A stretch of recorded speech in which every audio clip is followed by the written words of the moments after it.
తెలుసా?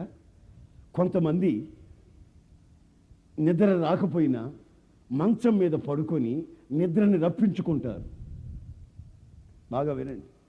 మంచం మీద పడుకొని అటు తిరిగి ఇటు తిరిగి అటు తిరిగి అది ఆలోచించి ఇది ఆలోచించి తర్వాత ఒక అరగంట తర్వాత గంట తర్వాత నిద్రని రప్పించుకొని అప్పుడు నిద్రపోతారు కొంతమంది. అయితే నీవు అలాగ చేయొద్దు. మరి ఏం చేయాలి? నేను నిద్ర వచ్చేంత వరకు మోకాళ్ళ మీద ఉండు. నిద్ర బాగా వచ్చేసిన తర్వాత ఇక మంచం మీద పడుకొని మాత్రం నిద్రపోవద్దు. నిద్ర వచ్చిన తర్వాత పడుకో. మీకు అయిందండి? అర్థమైందా? ఇప్పుడు నిద్ర వచ్చిన దాకా ఏం చేయాలి చెప్పండి. యేసు ప్రభు ఏం చెప్పాడు తెలుసునా? శోధనలోనికి ప్రవేశించకుండా నీవెందుకు శోధించబడుతున్నావో తెలుసునా? ప్రార్థన లేమి, మెలకువ లేనందువల్ల ప్రతి చిన్నదానికి పెద్దదానికి విసుగు పొంది పనికి మాలిన దురాశలు ఏర్పడి నీచమైనటువంటి అలవాట్లకి లోబడి శపించబడిన అనుభవాల్లో నీవెందుకు సాగిపోతున్నావో తెలుసురా? మంచం మీద పడుకొని ఎప్పుడో నిద్రపోతున్నావు. అయితే మా దైవజనుడు మాకు చెప్పిన ఆలోచన ఏంటంటే, పడుకున్న తర్వాత నిద్రపోవద్దురా బాబు, నిద్ర వచ్చిన తర్వాత పడుకోరా అన్నాడు. అప్పటి వరకు ఏం చేయమంటావు? మోకాళ్ళ మీద ఉండు. నా ప్రియమైన సహోదరులారా, సవినయంగా నా 2 చేతులు జోడించి మీకు చెప్తున్నాను, మీ సహోదరులు ఒక సహోదరులాగా మీ కుటుంబాలలో ఉన్న శాపానికి కారణం ఏంటో తెలిసినా నీవు మోకాళ్ళ మీద ఉండకపోవడం.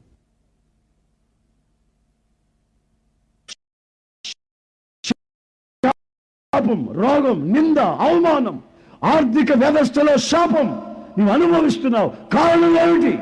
యేసు ప్రభు చెప్తున్నాడు, పేతురు నువ్వు శోధనలో ప్రవేశించకుండా ప్రార్థనలో మెలకువతో ఉండు. నువ్వు మెలకువతో ఉండకపోతే సాతాను నిన్ను జల్లిస్తాడు.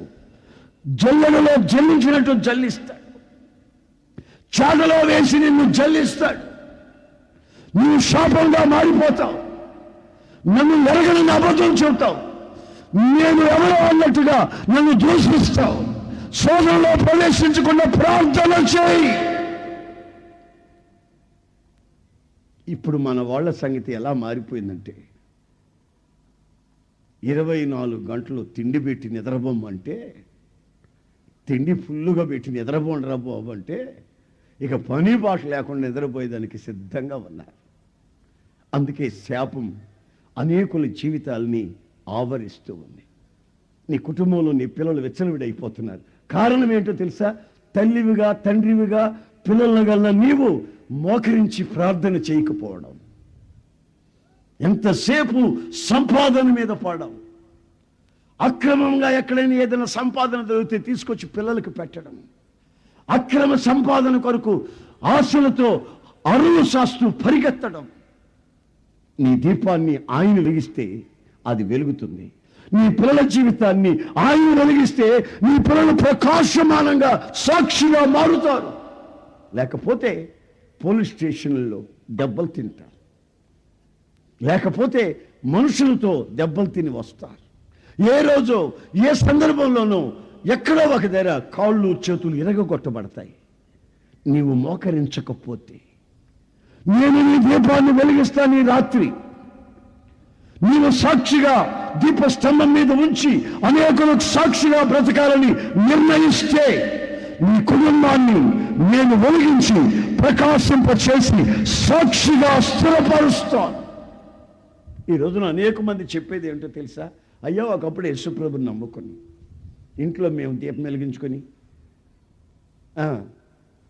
చుట్టూ కూర్చొని బైబిల్ పెట్టుకుని ప్రార్థనలు చేసిన రోజులు ఉన్నాయ్యా. ఒకప్పుడు ప్రార్థన చేసామయ్యా. కుటుంబ ప్రార్థన చేసుకుని మేము అన్నం తినేవాళ్ళం కాదయ్యా. ప్రార్థన చేయకపోతే మా పిల్లలకి మేము అన్నం పెట్టేవాళ్ళం కాదయ్యా. ఇప్పుడు ఏమైందంటే ఇక మాకు అన్నం అవసరం లేదండి, ఇప్పుడు ఇక ప్రార్థన అవసరం లేదండి. మేము మా పిల్లల కుటుంబాలతో సినిమాల చుట్టూ తిరుగుతున్నామండి. నేను పేకాటికి వెళ్తానా? నా భార్య పిల్లలు తీసుకొని సినిమాకి వెళ్తుందా? దాని శాపం దాందే, నా శాపం నాదే. అప్పుల భారం, వడ్డీ కట్టలేక కష్టార్జితమైన డబ్బును తీసుకెళ్ళి వడ్డీలు కడుతూ ఒక ప్రక్కన రోగాల మధ్యలో డాక్టర్లు మేపుతూ రోగాలమయమై శాపాన్ని అనుభవిస్తున్నాం బాబు. మా దీపాలు ఆరిపోతున్నాయి, కుటుంబాలు ఆరిపోతున్నాయి, జీవితాలు ఆరిపోతున్నాయి. మేము బ్రతకడం అనవసరం అనిపిస్తుంది. ఏ క్షణమో ఆత్మహత్యకి తెగించే రోజులు వస్తున్నాయి. జీవితం అల్లకల్లోలంగా చీకటి మా జీవితంలో అలుముకొంది. నా ప్రియమైన సోదరులారా, ప్రభు అయిన యేసుక్రీస్తు చెప్తున్నాడు, నీ దీపాన్ని ఈ రోజున వెలిగించమని నీవు కోరితే నేను వెలిగిస్తాను. నీవు వెలిగించమని కోరుకోవాలంటే నీ దీపం ఆరిపోయిన సంగతి నువ్వు గుర్తించాలి. నీవు ఆరిపోయిన సంగతి గుర్తిస్తే, నేను కోరుకుంటే నేను వెలిగిస్తాను. నేను బలవంతంగా వచ్చి నీ జుట్టుబట్టు పీకి నీ దీపాన్ని నేను వెలిగించును. నీవు అడిగితే వెలిగిస్తాను. వెలిగించిన దీపాన్ని నూనె పోసి ప్రకాశింపచేస్తాను. వెలగకపోతే కత్తిరించి, ముసుకట్టిన ఒత్తిని కత్తిరించి మరలా వెలిగిస్తాను. ఆర్పుటకు ఎవ్వడికి చేత కాదు, నీకు ఒక్క చేత అవుతుంది. నీవు ఆర్పుకుంటావో, నీ బ్రతుకుని వెలిగిస్తూ ప్రకాశిస్తావో, అది నీ మీదనే ఆధారపడి ఉంటుంది అని ప్రభువు చెప్తాడు. కనుక ఈ రోజున నీ పరిస్థితి, నీ ఆరోగ్యం ఆరిపోయిందా? నీ ఆర్థిక పరిస్థితి ఆరిపోయిందా? నీ ఆహార పరిస్థితి, వైటమిన్స్ ఉండే బలమైన ఆహారం నీ బిడ్డలకు పెట్టుకోలేకపోతున్నావా? మంచి ఆహారం పెట్టుకోలేకపోతున్నావా? పిల్లలకి ఆరిపోయిందా నీ బ్రతుకు? ఒకప్పుడు మంచిగా తినదానివి, ఇప్పుడు దరిద్రత అనుభవిస్తున్నావా? అయితే నీ దీపం ఆరిపోయిందా? చీకట్లో మనిషి తడువులాడుకున్నట్లు తడువులాడుకుంటున్నావా? చీకట్లో ఉన్న నీ బ్రతుకులో నీ ఇంట్లోకి పాము వచ్చినా, కుక్క వచ్చినా, నక్కొచ్చినా నీకు అర్థం కాని పరిస్థితిగా మారిందా? ఎవరు వస్తున్నారో ఎవరు పోతున్నారో నీ ఇంట్లోకి. నువ్వు నిద్రపోతుంటే ఏం జరుగుతుందో, చీకట్లో ఏం జరుగుతుందో నీకు అర్థం కావట్లేదా? చెల్లి ఎవరో తల్లి ఎవరో తెలియట్లేదా? పక్కింటోడు భార్య ఎవరో, నీ భార్య ఎవరో నీకు అర్థం కావట్లేదా? చీకట్లో ఇష్టం వచ్చినట్టుగా చిందులాడుతున్నావా? అలాగైతే నీ దీపం ఆరిపోయింది. గుర్తించలేని పరిస్థితికి నీవు నీ జీవితాన్ని తీసుకొని వచ్చావు. నీ దీపం సంపాదించిన డబ్బు ఒక చోట దాచుకుంటూ ఉంది, ఒక చోట ఇంట్లో దాచుకుందండి. ఎందుకో ఆ మనిషికి దాచుకున్న డబ్బుల్ని మాటి మాటికి లెక్క పెట్టుకుంటా ఉంది. నేను గుడ్లు పెడుతుందేమో, పిల్లలు చేస్తుందేమో అని అనుకుందేమో, పిచ్చిది. దాచుకుంది ఒక 10 నాణేలు. దాచుకున్నట్టే ఉంచుకొని ఏదైనా అవసరానికి తీసుకోవచ్చు కదా. అలా కాకుండా అప్పుడప్పుడు లెక్క పెట్టుకుంటుంది అనమాట. ఎందుకో మరి ఈ డబ్బులు ఉండే వాళ్ళ సంగతి అంతే. అలాగే అప్పుడప్పుడు డబ్బులు లెక్క పెట్టుకుంటారు, ఎందుకో అర్థం కాదు. సరే లెక్క పెట్టుకున్నారు, లెక్క పెట్టుకుంది. ఉన్నట్టుకుండా ఒక రోజున లెక్క పెడుతూ ఉంటే 9 ఉన్నాయి, 10 తెలియదు. అమ్మో నేను పోగొట్టుకున్నాను, అయ్యో నేను పోగొట్టుకున్నాను, నా ఇంటి కవర్ వచ్చారు, ఎవరు దొంగిలించారు, ఈ తాళాలు అక్కడ పెట్టాను. పెద్ద గోల చేసేసింది ఆ పిచ్చిది, గోల చేసేసింది. అంతలో నాలాగా ఒక దైవ సేవకుడు ఆ ఇంటికి వెళ్ళాడు. ఏంటమ్మా నీ గోల ఏమిటిది? వాళ్ళ మీద అనుమానం పడతావు, వీళ్ళ మీద అనుమానం పడతావు, అందరి మీద అనుమానం పడతావు. ఏం జరిగింది ఏమిటి? అయ్యా నేను దాచుకున్న ఒక నాణ్యం పోయింది బాబు. పోయిందా? మరి వెతికావా? వెతికాను బాబు. ఎలా వెతికావు? అదే ఎలా వెతికాను, నా కళ్ళు పెట్టి ఎతికానండి. ఎలా వెతికావని అడుగుతావండి? నా కళ్ళు పెట్టి ఎతికాను. కళ్ళు పెట్టి ఎతకడం కాదు పిచ్చిదానా, దీపం వెలిగించి ఎత్తుకో. ఆమేన్, ఆమేన్. దీపం వెలిగించి ఎత్తుకో. నీ దీపం ఆరిపోయింది, అందుకే నువ్వు పోగొట్టుకున్నావు. దీపం వెలిగించి వెతుకో, నువ్వు పోగొట్టుకున్నది దొరుకుతుంది. దండం పెడతారు, నా దీపం ఎప్పుడో ఆరిపోయింది, అందుకే కాబోలు వెతికితే దొరకట్లేదు. సరే దీపం మోకరించి ఉపవసించి ప్రార్థన చేసుకుని నా దీపం వెలిగించేవాడు నీవేనయ్యారంటే ఆయన దయదలిచి ఆ దీపాన్ని వెలిగించాడు. ఆ దీపాన్ని చేత పట్టుకొని ఈ అమ్మ ఎతికిందండి, ఎక్కడ కనిపించట్లేదు. అంతలో ఆ దైవజనుడు వచ్చాడు. ఇంకో రోజు, అయ్యా నా దీపాన్ని వెలిగిస్తే దొరుకుతుందని నువ్వు చెప్పావు కదయ్యా. దొరకలేదు బాబు, దీపం వెలిగించినా దొరకలేదు బాబు. ఎతికావా? బాగాను ఎతికాను. మరి బీరువా కింద ఎతికావా? దీపం బీరువా కింద కట్టిపోద్దండి. మరి ఆ కొండల పక్కన ఎతికావా? కొండ సౌందుల్లో ఎతికావా? పెట్టి సౌందుల్లో ఎతికావా? అక్కడికి వెళ్తురు పట్టలేదండి. అక్కడికి వెళ్ళట్లేదు బాబు, దీపం వెళ్ళట్లేదు బాబు. అయితే ఒక పని చేయి, చీపరగడ్డి చేతిలో పట్టుకో. ఓ పని చేయి, చీపరగడ్డి చేతిలో పట్టుకో.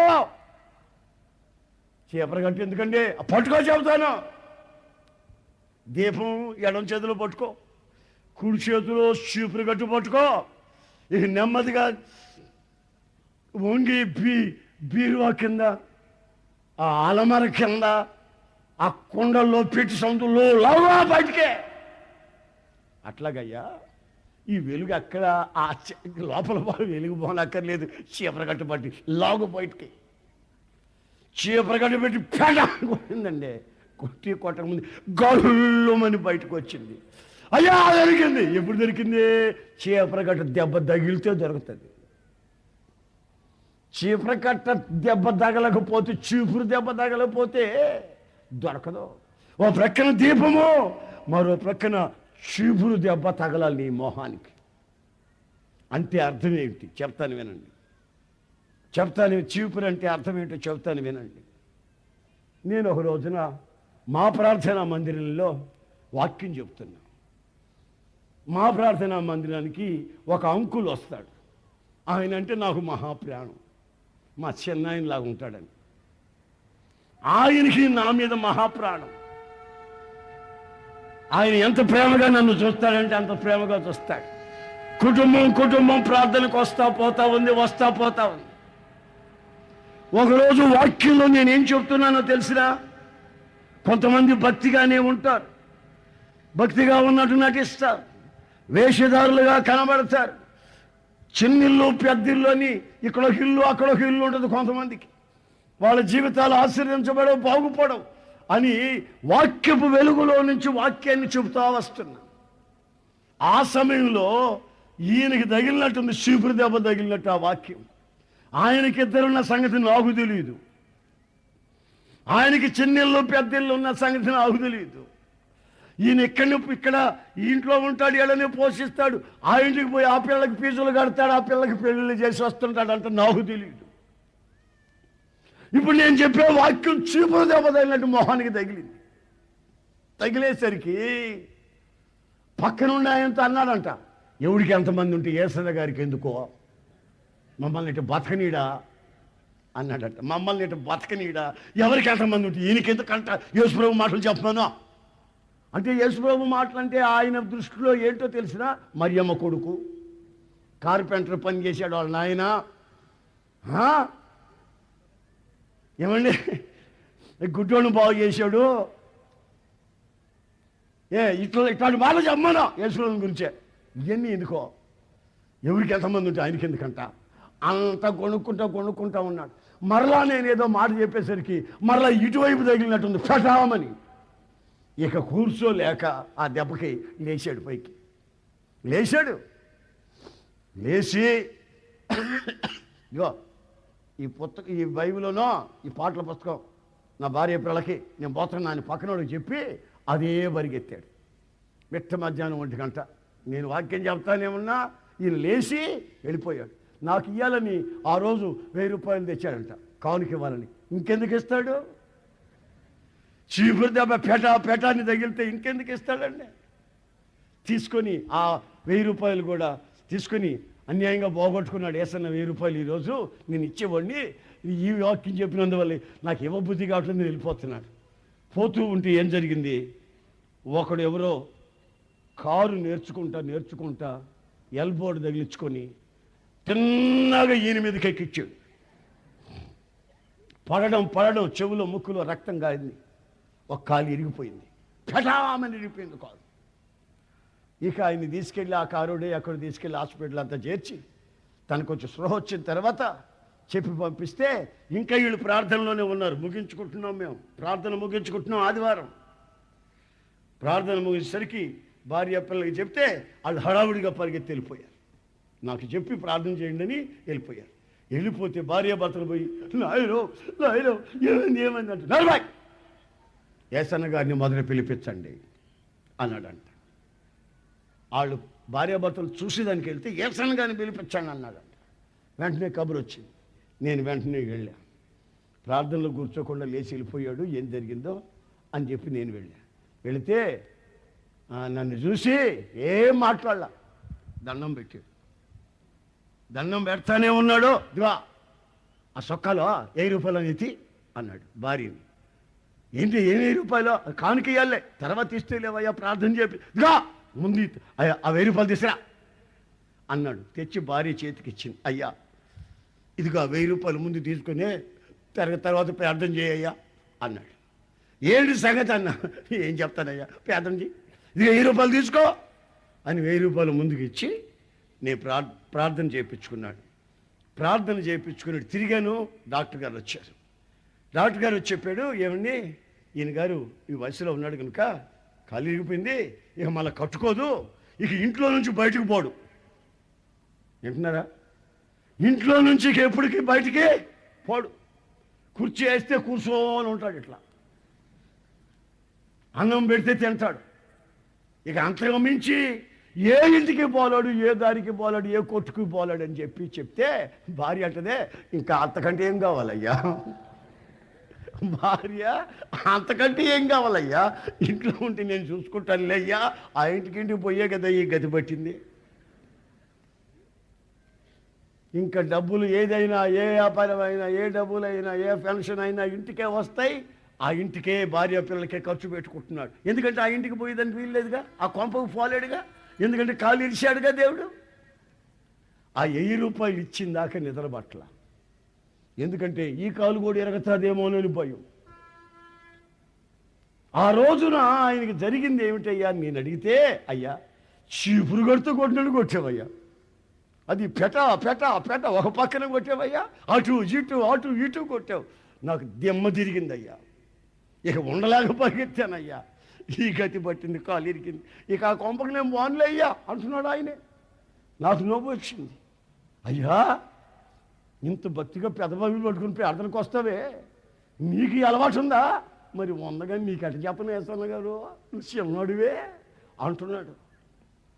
నా ప్రియమైన సహోదరులారా, ఒకసారి ఆలోచించండి. చీపురు దెబ్బ అనేది దేవుని వాక్యం చేత నీ గుండెల్లో, నీ మొహానికి, నీ శరీరం అంతా దెబ్బ పెట పెట పెట పెటమని తగులుతూ ఉన్నప్పుడు ఆ పోగొట్టుకున్నది ఏదో అది బయటకు వస్తుంది. చప్పట్లు కొట్టండి గట్టిగాను. ఆమేన్, హల్లెలూయా, హల్లెలూయా. దీపాన్ని వెలిగించిన యేసయ్య దేవుని వాక్యముగా నీతో మాట్లాడుతూ ఉన్నప్పుడు ఆ మాటలు, దేవుని వాక్యము నీ జీవితాన్ని శుద్ధీకరించి పరిశుద్ధపరిచి మూలల్లో చీకట్లో దాచబడి నువ్వు పోగొట్టుకున్న ప్రతిదీ మరలా వెలుగు చూసేటట్లుగా ఆ వాక్యము నిన్ను తీసుకుని వస్తుంది. నీ పాదాలకి వెలుగు ఆ వాక్యం, నీ జీవితాన్ని చక్కబెట్టుకునేదానికి వెలుగు ఇదిగో ఆ వాక్యం. ఆ వాక్యము వెలుగై చీపురు దెబ్బలా నీకు తగిలి చీకట్లో ఉన్న నీ బ్రతుకుని వెలుగులోనికి తీసుకొని వస్తుంది. నీ జీవితంలో ఏమేమి పోగొట్టుకున్నావో ఈ రోజున ఒకసారి ఆలోచించుకుంటే, నీవు పోగొట్టుకున్నది అది ఏదైనా సరే అది వెలుగులోనికి వచ్చుటకు ఈ రోజున ఆయన వాక్యము చేత వెలుగులోనికి తెచ్చుటకు ఆయన ఆశతో కోరుకుంటున్నటువంటి రాత్రి ఈ రాత్రి. ఆరిపోయిన దీపాలను వెలిగించువాడు నజరేయుడైన యేసు. అయ్యా నా దీపాన్ని వెలిగించమని నీ నోరారా కోరుకున్నట్లయితే, అయ్యా నా ఆరోగ్యాన్ని వెలిగించమని నీవు కోరుకున్నట్లయితే, అయ్యా నా పిల్లల జీవితాన్ని వెలిగించమని నీవు రాత్రి కోరుకున్నట్లయితే, అయ్యా నా ఆర్థిక పరిస్థితిని వెలిగించమని నీవు కోరుకున్నట్లయితే, ఆయన నీ ప్రతి కోణంలో ఆరిపోయిన నీ ప్రతి క్షణము నీ దీపాన్ని వెలిగించగలిగిన వాడు. నీవు పోగొట్టుకున్నది మరలా నీకు ప్రసాదించగలిగిన వాడు. ఓ గాడ్, ఓ థ్యాంక్ యూ జీసస్. ఓ థ్యాంక్ యూ మాస్టర్, ఓ థ్యాంక్ యూ లార్డ్. దీపాలను వెలిగించువాడా, జ్యోతిర్మయుడా, సకల ఈవులకు కారణభూతుడా, ఆది సంభూతుడా, యేసయ్యా. ఆకాశ మహాకాశమును సృష్టించిన వాడి, సూర్య చంద్రులను వెలిగించిన వాడిని, నక్షత్రాలను కలుగ చేసిన వాడిని, నక్షత్రాలకు పేర్లు నిర్ణయించిన వాడిని, ఆకాశముని సింహాసనం, భూమిని పాదాలు పెట్టుకుని పాదపీఠం. ఇంతటి మహత్తరమైన దేవుణ్ణి దేవశక్తిని ఎరిగిన ప్రజలారా, ఆయన నిన్ను వెలిగించుటకు సిద్ధముగా ఉన్న రాత్రి, ఈ రాత్రి నీ బ్రతుకుని చీకట్లో నీ వెళ్ళపుచ్చుకుంటావు, సినిమాల చుట్టూ తిరుగుతావు, తాగుబోతులై పతనమవుతావు, పేకాడలో మునుగుతావు, రాజకీయాలలో నాశనం అవుతావు. ఈ రోజు నిన్ను పరీక్షించుకో.